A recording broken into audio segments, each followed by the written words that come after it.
Good morning all of you. आज मैं ये फाइनल ऑडिट की अमेंडमेंट्स क्लास ले रहा हूँ दिसंबर 2021 एग्ज़ाम के लिए।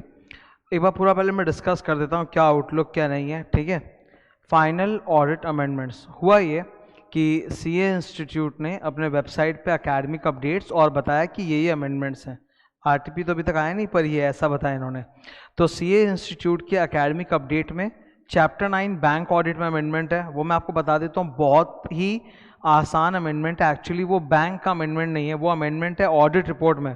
सेक्शन 143 सबसेक्शन 3 में जो ऑडिट रिपोर्ट में अमेंडमेंट आया था वही उठा के उन्होंने बैंक ऑडिट चैप्टर में घुसा दिया, कुछ नया नहीं है। फिर चैप्टर नंबर 12 टैक्स ऑडिट में जो फॉर्म 3CD होता है उसमें कुछ चेंजेस आए हैं जो मैं डिस्कस करूंगा तुम्हारे साथ। चैप्टर 5 कंपनी ऑडिट में चेंजेस आए हैं, जैसे पेनल्टीज़ होते हैं ना, वो कंपनीज अमेंडमेंट एक्ट की वजह से सारा पेनल्टी चेंज हो गया, तो वो पेनल्टीज़ में जो चेंज है वो करना है।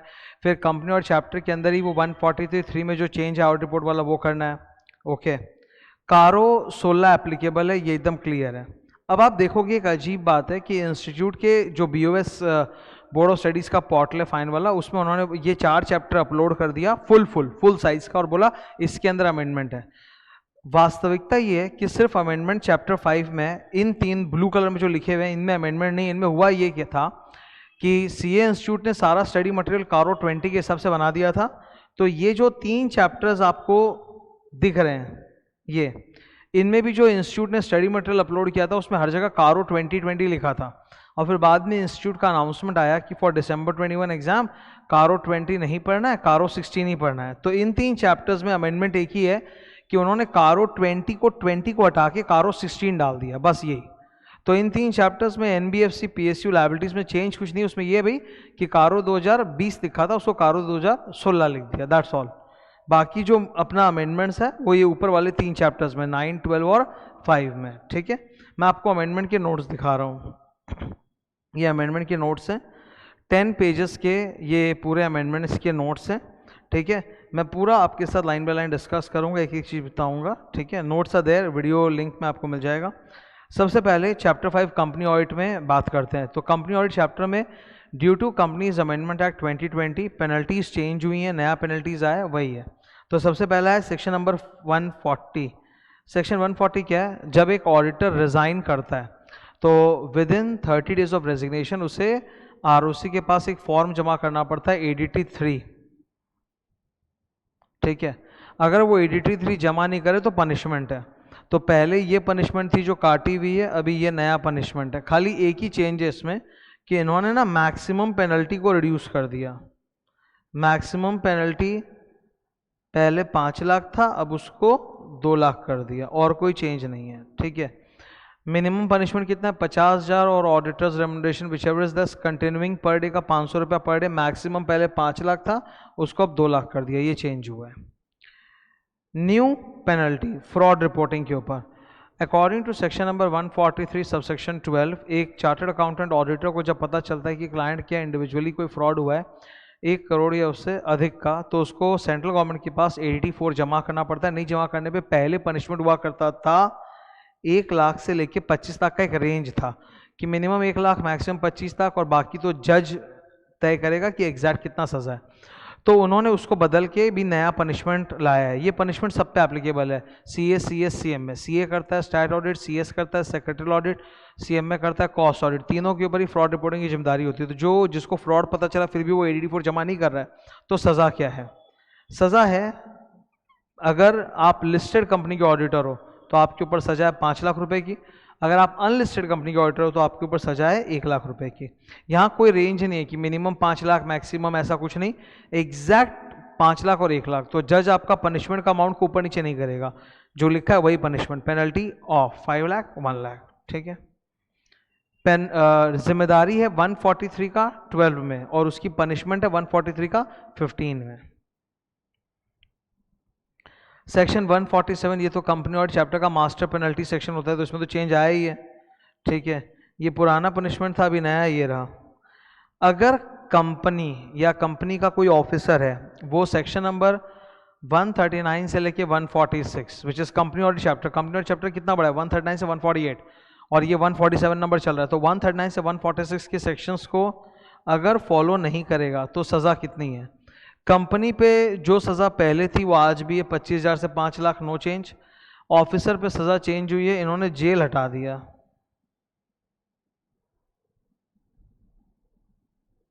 बाकी वही है।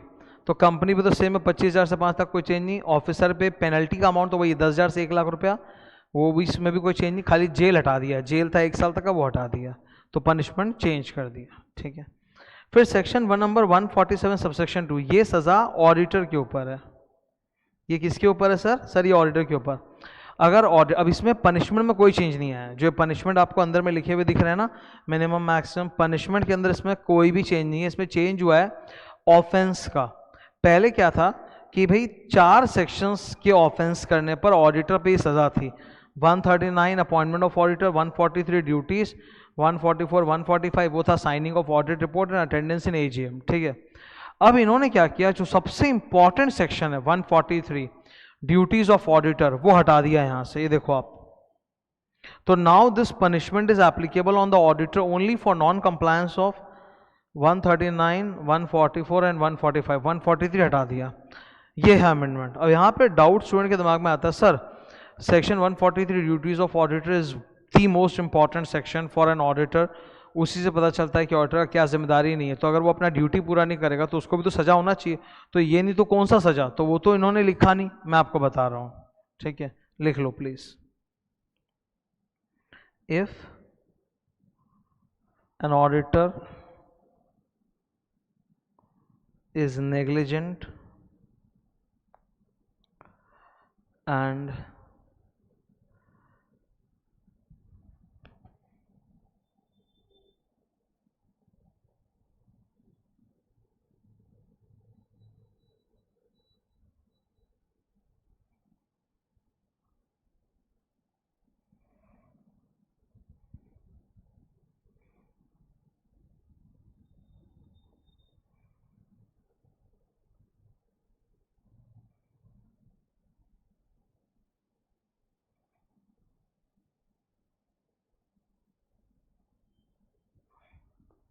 तो बेसिकली ये कि 143 के वायोलेशन के लिए अलग से कोई सज़ा नहीं है, पर 143 ड्यूटीज़ का वायोलेशन करना मतलब आप नेग्लिजेंट हो, तब आपके खिलाफ NFRA and ICAI, NFRA national financial reporting authority और institute of chartered accountants of India, ये आपके खिलाफ अप्रोप्रिएट एक्शन लेगा।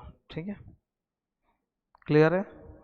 नेक्स्ट, अब ये सेक्शन 143 का 3 ऑडिट रिपोर्ट वाले अमेंडमेंट्स हैं कुछ। ठीक है, ये मैं अलग से एक बार डिस्कस कर चुका हूँ, यूट्यूब में वीडियो भी डाला हुआ है, और आप मेरे वेबसाइट पे देखोगे ना, मेरे वेबसाइट पे टॉप पे अमेंडमेंट्स है, तो क्लिक करोगे तो टर्म बाय टर्म अमेंडमेंट सारा मिलेगा, उसमें डाला हुआ भी है, ये पूरा डिस्कशन डाला हुआ है।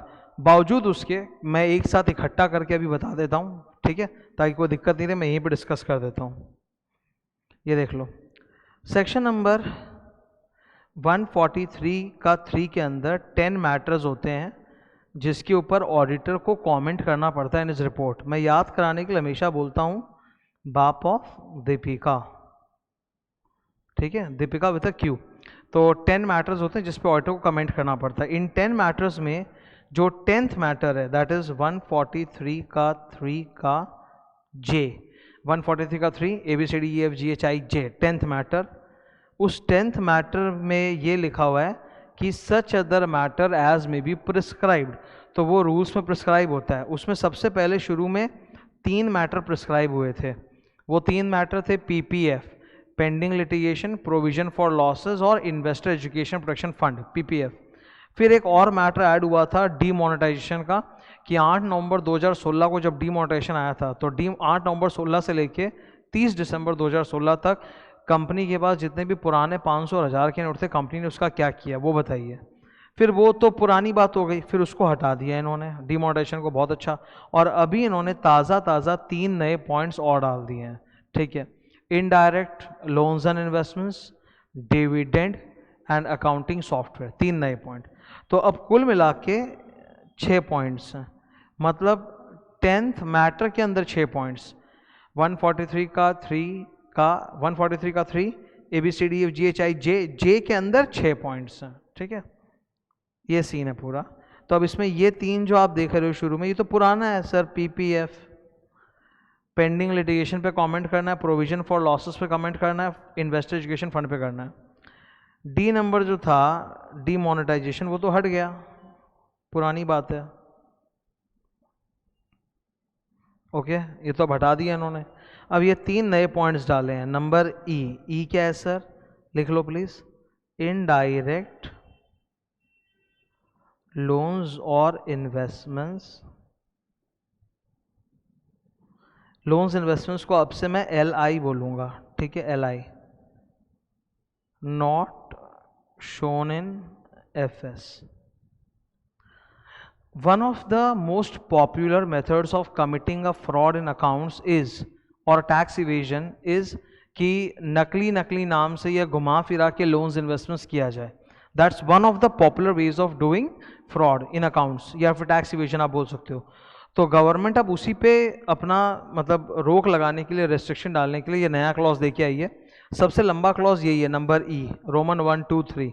और ये बहुत आसानी से समझ में आएगा, मैं इसके लिए डायग्राम बना दूंगा अगले पेज में ही, ठीक है, तो आराम से समझ में आ जाएगा। टर्न कर रहा हूं एक बार।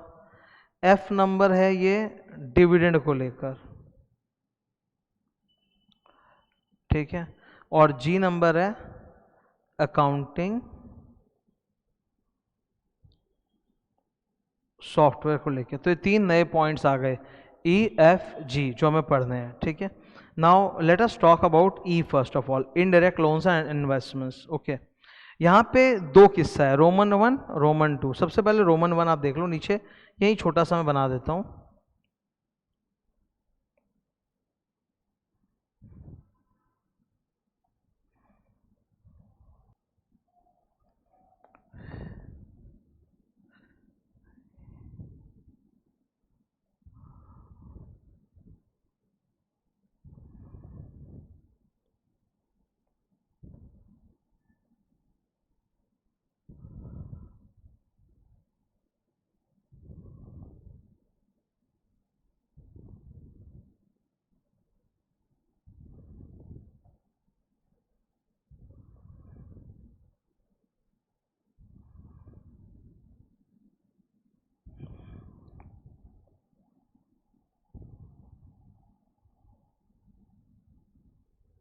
इधर देखो, हुआ क्या कि कंपनी छुपा कर लोन दे रही है, इन्वेस्टमेंट कर रही है। यहाँ पे we are talking about loan देना, इन्वेस्टमेंट करना, इट्स नॉट लोन लेना। लोन लेना इज कॉल्ड बोरोइंग्स, तो ले नहीं रहा, दे रहा है।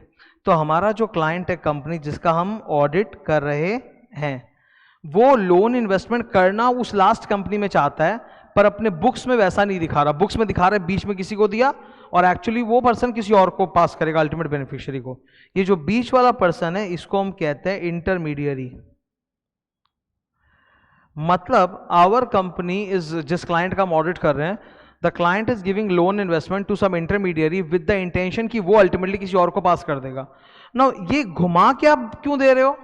अगर आपको लोन इन्वेस्टमेंट देना है तो आप डायरेक्टली तो घुमा के क्यों दे रहे हो? बीच में इंटरमीडियरी का सहारा लेके आप क्यों दे रहे हो? जो भी रीजन है, अगर क्लाइंट इस बात को डिस्क्लोज कर देता है, क्लाइंट अगर प्रॉपर्ली डिस्क्लोज करता है कि भाई मैंने इंटरमीडियरी को दिया विद द इंटेंशन कि वो अल्टीमेट बेनिफिशियरी को दे, तब कोई दिक्कत नहीं है। प्रॉब्लम ये है कि अगर क्लाइंट छुपा ले, क्लाइंट सिर्फ अगर अपने बुक्स में इतना सा दिखाए, मतलब क्लाइंट अपने बुक्स में सिर्फ इतना सा ही दिखा रहा है कि कंपनी ने इंटरमीडियरी को लोन इन्वेस्टमेंट दिया, ये बताया नहीं कि ये इंटरमीडियरी अल्टीमेटली पास ऑन कर देगा टू अल्टीमेट बेनिफिशियरी। अगर क्लाइंट छुपा रहा है तब हमको कमेंट करना है, पर क्लाइंट छुपा नहीं रहा। क्लाइंट अगर पूरा पिक्चर दिखाया कि मैंने इसको दिया ताकि वो उसको दे, then we don't have any problem, ठीक है। तो इसी के ऊपर ई का 1 है। यहां 2 ऑडिट प्रोसीजर होते हैं, 2। स्टेप नंबर 1, आप मैनेजमेंट से एक रिटर्न रिप्रेजेंटेशन ले लो, ऑब्टेन रिप्रेजेंटेशन, उसका स्टैंडर्ड होता है ना 580 फ्रॉम मैनेजमेंट, कि उन्होंने या तो डिस्क्लोज किया या छुपाया नहीं, whatever, you take that disclosure return representation from them. और खाली उनके रिप्रेजेंटेशन तो काम बनेगा नहीं, perform other audit procedures. Okay, so there are 2 steps. सो ई का रोमन 1 बोलता है कि मैं क्लाइंट से लिखवा के ले लूंगा दैट उन्होंने कभी भी ऐसा नहीं किया कि लोन इन्वेस्टमेंट किसी इंटरमीडियरी को दिया हो विद एन इंटेंशन कि वो अल्टीमेट बेनिफिशियरी को देगा, ठीक है। और अगर ऐसा किया है तो डिस्क्लोज्ड है, ठीक है। सेकंड, उनके बोले हुए रिप्रेजेंटेशन में पूरा भरोसा नहीं करता, I have to perform my own audit procedures also, that is E का 1. Now let's check this out. This is step number 1, management से रिप्रेजेंटेशन लेना, दैट वाज स्टेप नंबर 1. और ये दिस इज स्टेप नंबर 2, कि उनके representation के बावजूद भी मुझे तो प्रोसीजर परफॉर्म करके वेरीफाई करना ही पड़ेगा. ठीक है, अब मैं जो हाईलाइट करूंगा मेरे संग संग, no funds have been loaned और invested by the company to intermediaries with the understanding that the intermediary shall lend और इन्वेस्ट इन अल्टीमेट बेनिफिशियरीज. जो ग्रीन कलर में पढ़ना कि भाई हमारे मैनेजमेंट लिख के दे रहा है कि कोई भी हमने लोन इन्वेस्टमेंट किसी इंटरमीडियरी को इस इंटेंशन से नहीं दिया कि वो अल्टीमेट बेनिफिशियरी को दे दे, और अगर किया तो डिस्क्लोज इन एफएस है, तब बात खत्म है. ठीक है, क्लियर है. अगर किया है तो एफएस में डिस्क्लोज है तो हमको प्रॉब्लम नहीं. ये बात शुरू में ही आ जाता है, देखो यहाँ पे लिखा है other than as, second line में other than as disclose in the notes to accounts. तो अगर डिस्क्लोज है तो बात खत्म, नहीं डिस्क्लोज है तो ही पंगा है कि छुपाया क्यों, ऐसा घुमाया फिर आया अरेंजमेंट में. वैसे ही अब है ई का रोमन 2. ई का रोमन 2 भी छोटा सा आराम से डायग्राम यहीं पे बना देता हूँ, अगले पेज के टॉप में बना लो, जगह नहीं है तो मैं अगले पेज के टॉप पे बना रहा हूँ.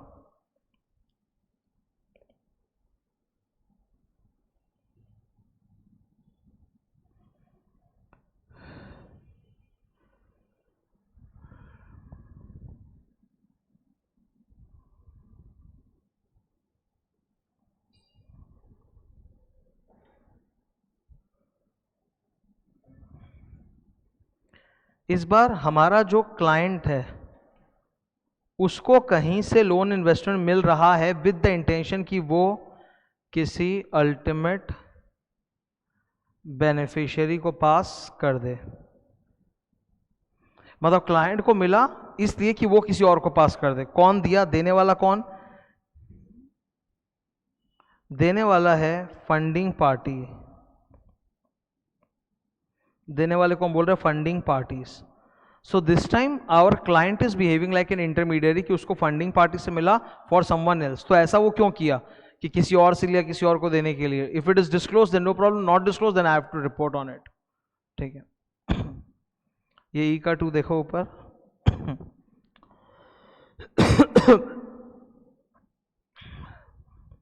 No funds have been received by the company from funding parties with the understanding that the company shall lend or invest in ultimate beneficiary. ठीक है, यहाँ पे भी वही स्टेप नंबर 1 है कि पहले आप मैनेजमेंट से लिखवा के ले लीजिए. स्टेप नंबर 2 आप अपना अदर प्रोसीजर परफॉर्म कीजिए. We only have problem if it is not disclosed in the accounts. So this one was the major new clause. Okay, indirect loans and investments पे हमें कमेंट करना पड़ेगा, बाकी तो छोटे छोटे हैं. एफ नंबर है डिविडेंड के ऊपर, कि अगर हमारा क्लाइंट डिविडेंड, एक बार एसी फुल रूम 6 नंबर, एक्सक्यूज मी, हाँ इधर डिविडेंड को लिखिए कि अगर हमारा क्लाइंट ने डिविडेंड दिया है तो it is as per law और नॉट. और डिविडेंड का जो मास्टर सेक्शन है वो है सेक्शन नंबर 123. तो फॉलो बाय कि नहीं. नेक्स्ट एक पॉइंट नंबर जी है, from the next financial year 1 April 22 onwards, अगर कोई भी कंपनी अपना बुक्स ऑफ अकाउंट्स एक सॉफ्टवेयर के थ्रू मेंटेन करती है, which is reality, every company accounting software use करता है, तब बोलता है their accounting software must provide a facility for preserving audit trail. Sir what is audit trail?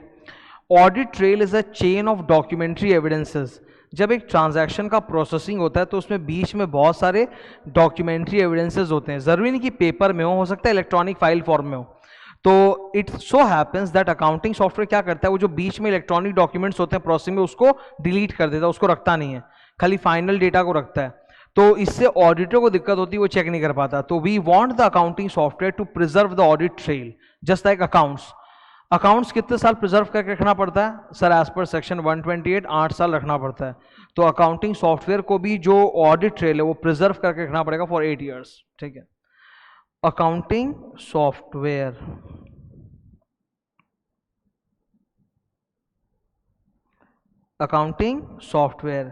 shall have a facility to preserve audit trail for 8 years। ठीक है कि 1/4/2022 से client जो भी अकाउंटिंग सॉफ्टवेयर यूज करता है for maintaining books of accounts, it should have the facility to preserve the audit trail, यानी कि जो बीच का प्रोसेसिंग डेटा उसको उड़ा दे, वो रखे for 8 years। Sir how do you know it is 8 years? अंदर तो कहीं 8 साल लिखा नहीं। सर लिखा है, देखो आंख खोल के, preserve by the company as per statutory requirements for record retention. वो कितना होता है सर? एज पर सेक्शन 128 8 साल। ठीक है, तो ये थे सर 3 नए क्लॉजेस जो आए। एक नया चीज़, ये आप लोग के बुक में लिखा हुआ नहीं है, पर आप सबको प्रैक्टिकल डाउट हो सकता है, because after all you are a final level student.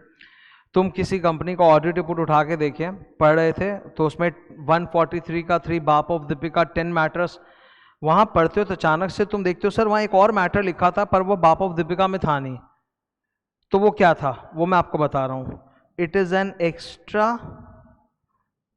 11th matter apart from बाप ऑफ दीपिका। ये बाप ऑफ दीपिका के अंदर क्यों नहीं है सर? इसलिए बिकॉज ये मैटर के ऊपर 143(3) नहीं है, ये मैटर लिखा हुआ है 197 के 16 में। Section number 197 as you know is managerial remuneration, जो अब रेमुनरेशन हो चुका है, because now section 197 prescribes remuneration for MD whole time director as well as non executive and independent directors. Schedule 5 में भी अमेंडमेंट आ गया, उसमें भी अदर डायरेक्टर्स जो होते हैं नॉन एग्जीक्यूटिव और इंडिपेंडेंट, उनको भी अब स्लैब के हिसाब से रेमुनरेशन मिलेगा। मेरी फाइनल लॉ वाली अमेंडमेंट क्लास देख लेना फॉर December 21, उसमें मिल जाएगा तुमको। ठीक है, तो ऑडिटर को कमेंट करना पड़ेगा कि भाई जो भी रेमुनरेशन दिया गया डायरेक्टर्स वगैरह को, it is in accordance with section 197 read with schedule 5। अब ये वाला जो रिक्वायरमेंट है कि this has to be mention in the audit report, ये रिक्वायरमेंट 143 का 3 में नहीं लिखा है, ये लिखा है 197 के 16 में।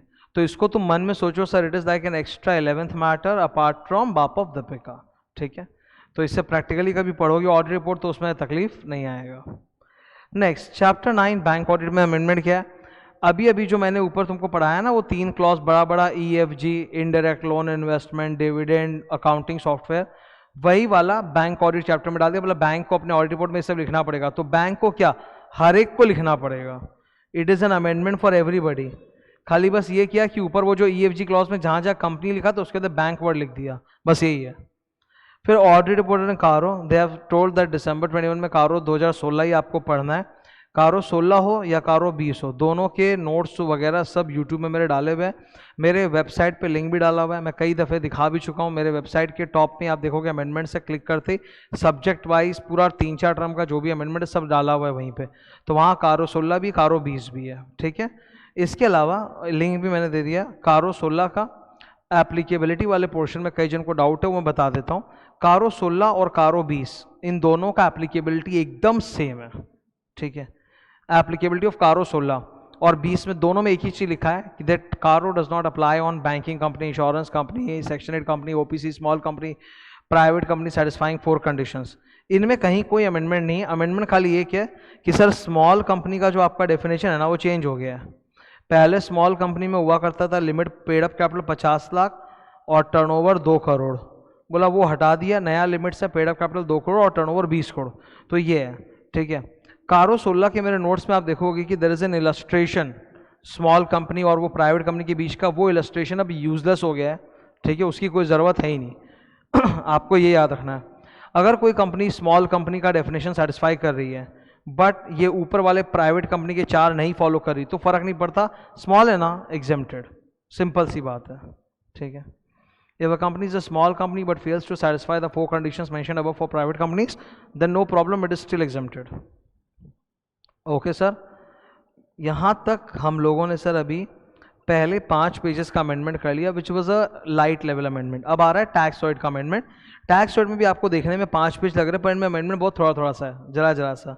ठीक है, ये देखो सबसे पहले टैक्स ऑडिट में ये तुमने सुना होगा, ऐसे तो टैक्स ऑडिट की लिमिट होती है 1 करोड़ 50 लाख की, प्रोफेशन वालों का 50 लाख, बिजनेस वालों का 1 करोड़।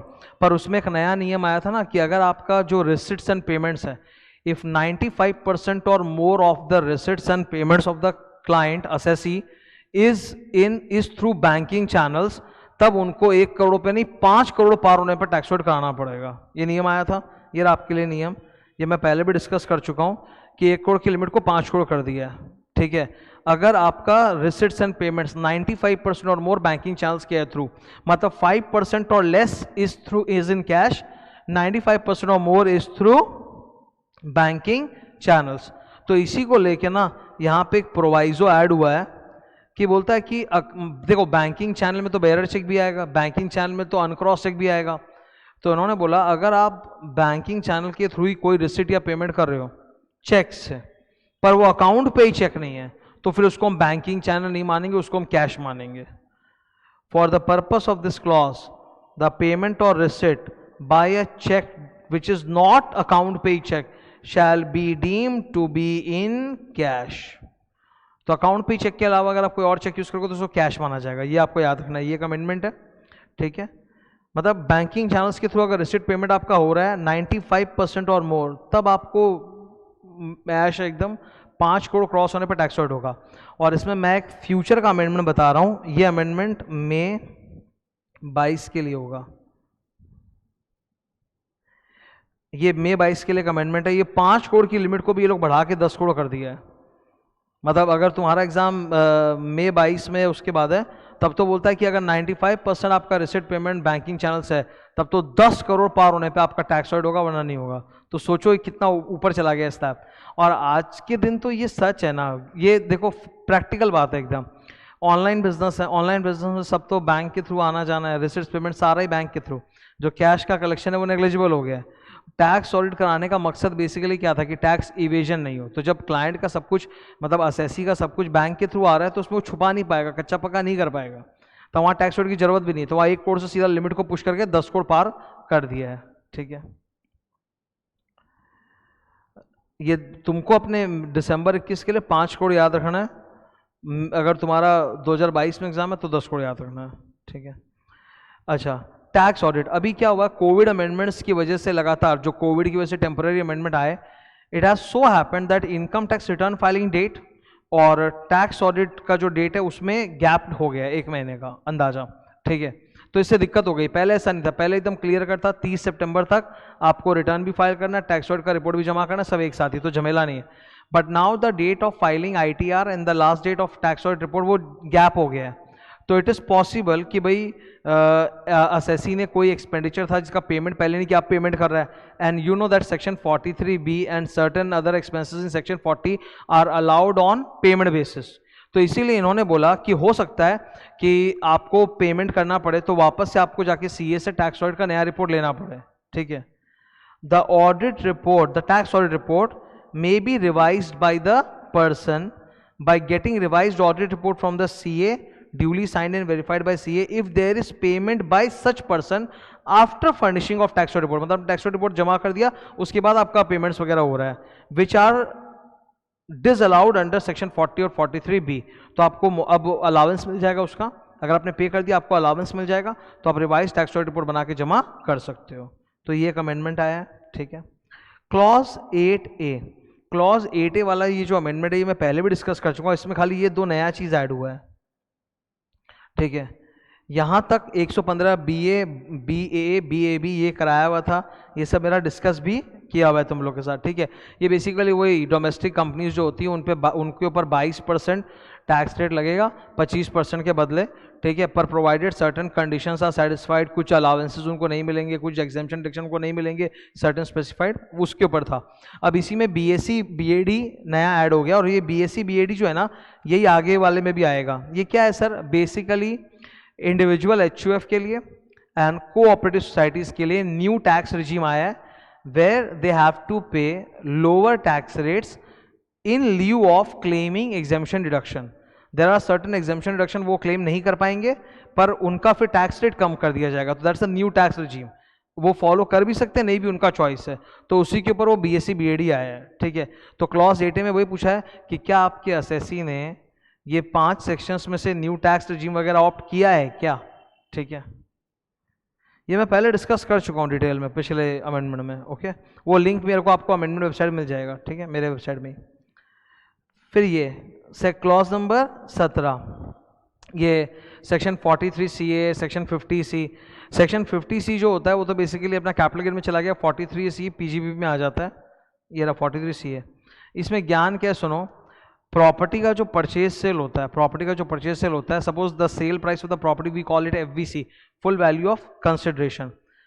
अगर स्टैम्प वैल्यूएशन अथॉरिटी ने जो प्रॉपर्टी की वैल्यू बोली है और आप जो फुल वैल्यू ऑफ कंसिडरेशन दिखा रहे हो उसमें डिफरेंस है, मतलब आपका फुल वैल्यू ऑफ कंसिडरेशन अगर उस प्रॉपर्टी की स्टैम्प वैल्यू से भी कम है तो हम लोग डीम कर लेते हैं कि स्टैम्प वैल्यू ही आपका फुल वैल्यू ऑफ कंसिडरेशन है और उसी के हिसाब से टैक्स कैलकुलेट होता है।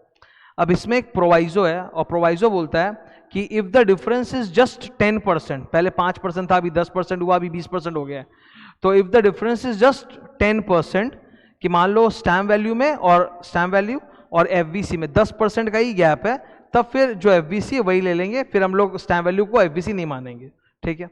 अब इसी में एक एक्स्ट्रा प्रोवाइजो आ गया है, ये रहा, कि अब 20% तक का गैप भी चलेगा, ठीक है। मतलब मान लो स्टैम्प वैल्यू में और FVC में 20% तक का गैप है तो वो भी चलेगा, सब्जेक्ट टू 3 कंडीशंस।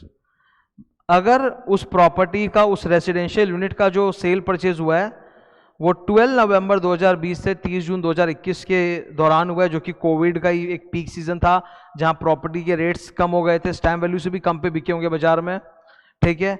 और वो जो आदमी खरीद रहा है, बायर, वो फर्स्ट टाइम खरीद रहा है अपना घर, ठीक है। तो मतलब ऐसा नहीं कि कोई, मतलब buyer is buying for the first time, seller से मतलब नहीं है, और प्रॉपर्टी की वैल्यू कम है, मतलब 2 करोड़ के अंदर की है, ठीक है। तो in that case stamp value में, हेलो, इन दैट केस अगर स्टैम्प वैल्यू में और FVC में 20% तक का भी गैप है तो भी चलेगा। तो ये है प्रोवाइजो, इसी की वजह से यहाँ पे ये आया कि क्या ये सेकंड प्रोवाइजो एप्लीकेबल है क्या, तो बता दो। Whether the provision of second proviso of section 43 CA का सबसेक्शन 1 या फिर सेक्शन 56 अदर सोर्सेस में भी सेम ज्ञान हुआ है, अमेंडमेंट हुआ है कि वहां 10% का 20% कर दिया गया है। तो अगर ऐसा है तो प्लीज यहाँ पे कॉलम में आप डिस्क्लोज कीजिए, ये चेंज आया है, ठीक है। नेक्स्ट सर, वही BSc BAD अभी अपने चर्चा कर रहे थे कि इंडिविजुअल HUF को न्यू टैक्स रिजीम फॉलो कर सकता है या cooperative society new tax regime follow कर सकता है जहां उनका टैक्स रेट्स कम होगा पर उनको कुछ डिडक्शंस एग्जम्पशंस छोड़ने पड़ेंगे, ठीक है। तो उसी में क्या होता है, वन ऑफ द केसेस जहां वो लोग का डेप्रिसिएशन भी एडजस्ट किया जाएगा और उनका WDV भी एडजस्ट किया जाएगा। तो बोलता है डेप्रिसिएशन वाला जो क्लॉज नंबर 18 है उसमें आपको इसके ऊपर कमेंट करना है, adjustment due to WDV under section BSc BD, ये रहा, ठीक है। ये उसी के ऊपर ये 3 क्लॉजेस ऐड हुए हैं।